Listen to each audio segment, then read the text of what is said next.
We're currently working on the design documents for the East Dearborn Grade Protection Station project.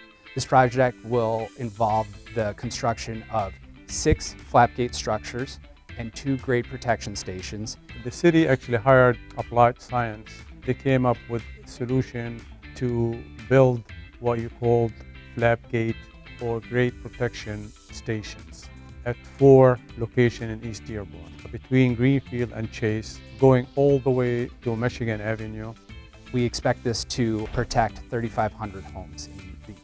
A flapgate is literally a gate that it's hinged at the top, and when flow behind it is high enough, it pushes the gate open and it allows flow to go by gravity. But on the other side of it, if the flow gets too high, it actually closes the gate.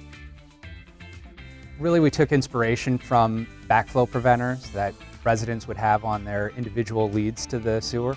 We kind of took a step back and looked at it on a neighborhood level and said, okay, what can we do to protect more homes with less interaction with the residents?